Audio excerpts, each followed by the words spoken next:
Hello my hello my friends on YouTube. I'm very sorry about the delay.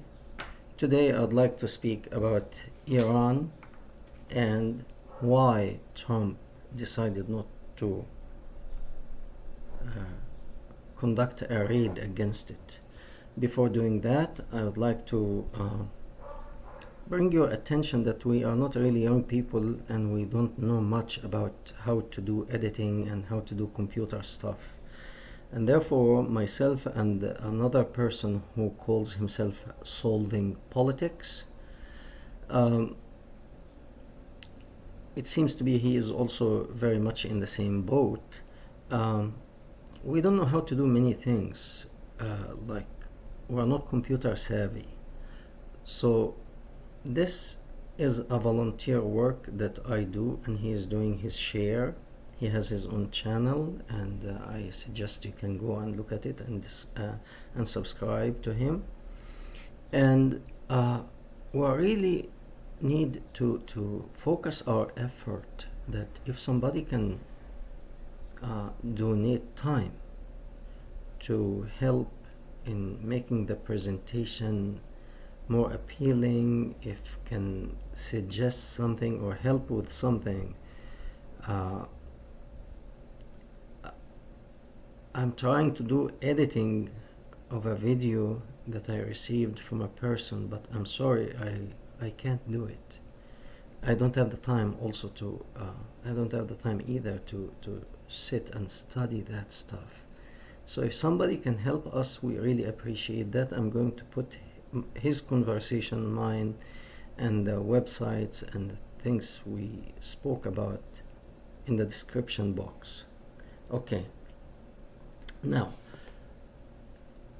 suddenly we see that 10 minutes before President Trump was about to hit Iran, he changed his mind. That's very interesting. That's very, very interesting. In my humble opinion, I know that there must be Middle Eastern people in President Trump's cabinet. And therefore, they advised him of what or how Muslim or how the people in this region think. I really don't think President Trump wanted to hit Iran. However, he played his card very, very well. Okay, let's explain. President Trump is a businessman originally, and he used to build casinos. That means he knows how to gamble. He must know how to gamble. And when you know how to gamble, I think he's a very good gambler, because to me he seemed to have raised the stakes in the proper time with the proper tone of voice. I really don't think Trump or the American forces or American Navy was about to do anything. I really don't think any of that had happened. However, when I say he played his cards very well, he sent the drone, that airplane, and I believe it was in the gray, that plane, it was in the gray area. That means probably one wing of the plane is in the Persian sphere and one wing in the international sphere. So, to give them a bait to see what they will do. If they let it go, it means they can push the boundary more, the Americans, and put stress on Iran. If they act crazy and shoot that drone, then they show the consequences by saying we were about to hit you, but because there was 150 people that they might get killed we decided this is a drone and there was nobody killed, so it's not really worth it. However, before that decision happened, when you are talking about two countries having the third economic power mediating, the Japanese Prime Minister, Mr. Abe, he was mediating between Iran and the United States. When you have somebody with that magnitude doing mediation between the two countries, I'm very sure that he was informed that the Iranian shot the drone. And he must have been told, please tell these boys, and when I say these boys, it means to make them look as insignificant as possible. That's how you really gain respect with the people in this region. You treat them like trash. Otherwise, they think they have the upper hand. So I think they conveyed the message very well, because what happened, I'm very sure, I don't have hard evidence in front of me, but knowing the region and knowing these people, I'm very sure that Iran stepped down and apologized and is going to look into getting rid of the nuclear armament. The message was loud and clear. Hence, they said, Trump said, okay, we were about to hit you, but since you are apologetic and you showed that you know who is on top, okay, I'll give you time.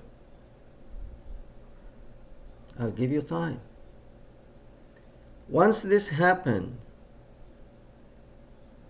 North Korea knows what are the coming steps.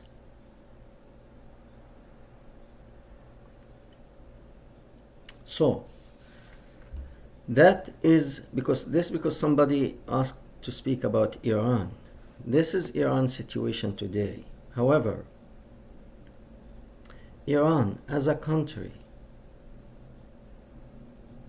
it was the ancient Iran I'm talking about, as a country, it was very much similar to Egypt. It's a country that its strategic location, it gives it importance. So, for example, if you look at Egypt on the map, it connects the Red Sea. Well, there was no the Suez Canal in the past, but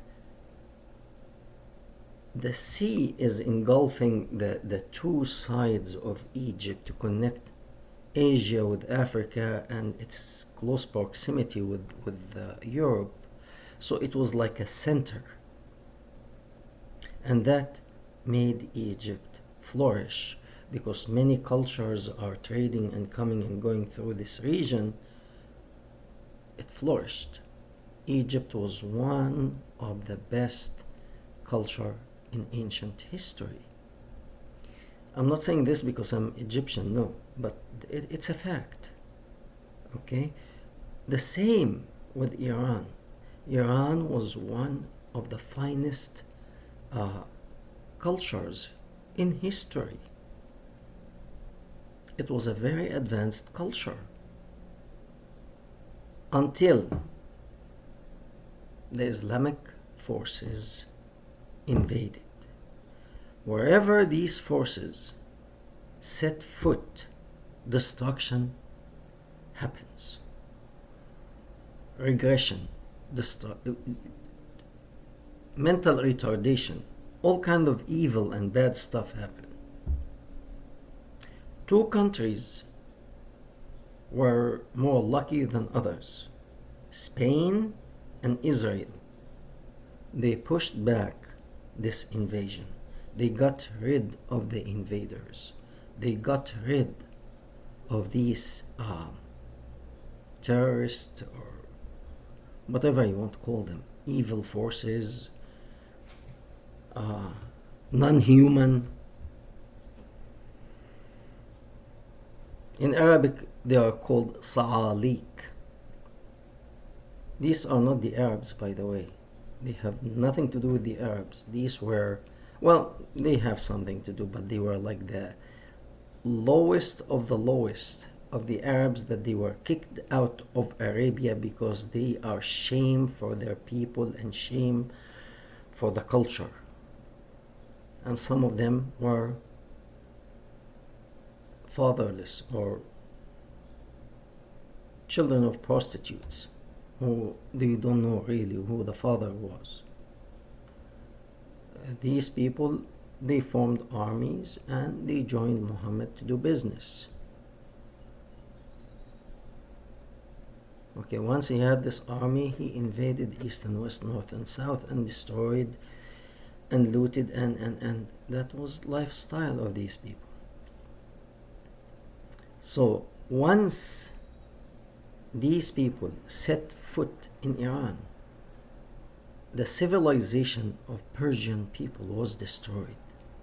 And you have few people call themselves mullah or caliphate or whatever you want to call him, making the decision based on Islamic teaching.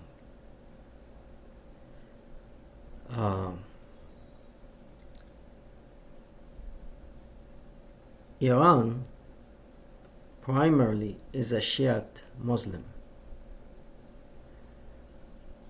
To me, Shiite or Sunni are both coming from the same exit, call it rear end or what have you.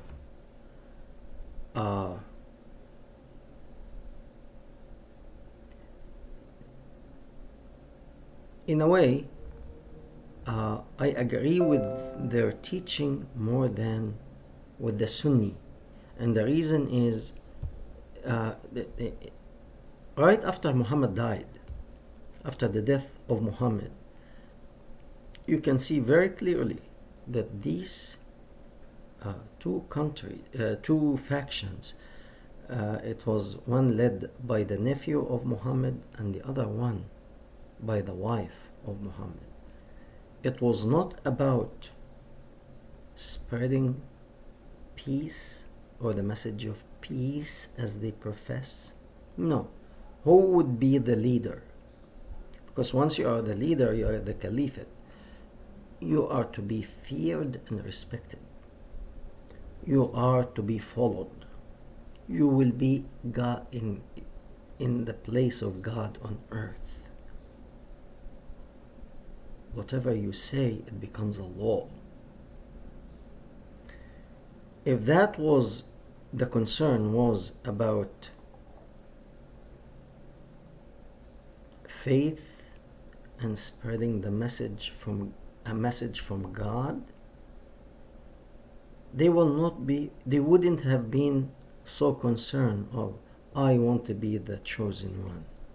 No, it would be, I want to serve the people the best way I could. I want to spread the good message. I want to bring the good news to the people. However, it was not like that.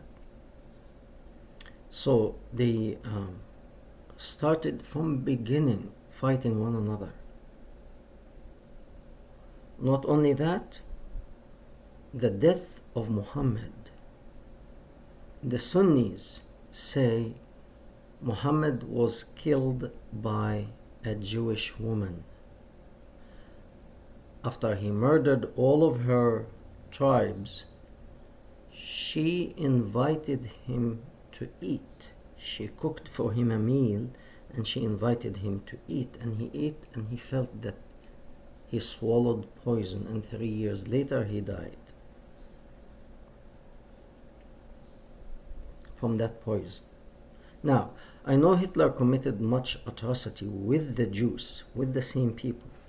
Now, if you want to see why I believe the Shiite more, imagine all the atrocities that Hitler have done to the Jews. One Jewish woman calls Hitler on the phone or send him a messenger and tells him, I prepared dinner for you, Mr. Hitler.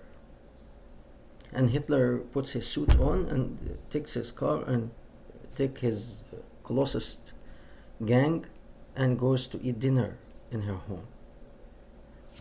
That is inconceivable. Why? Because of what he had done to her people. Most likely she's going to poison him. So I'm sure he would decline. And when he declined, he would send somebody to arrest her and put her in jail, or kill her, or whatever. So Muhammad, after he murdered all the Jewish people of this woman's tribe, and she tells him, I'm making you dinner, he was stupid enough to go and eat the dinner. The Shiites say no. This is what the Sunni believe, or at least they want to believe. The Shiites say no, that was not the case. His own wife, the young bride who was 9 years old when he married her, she was 18 then, and her father was his first disciple. And he knew if Muhammad died, he will be the second in command.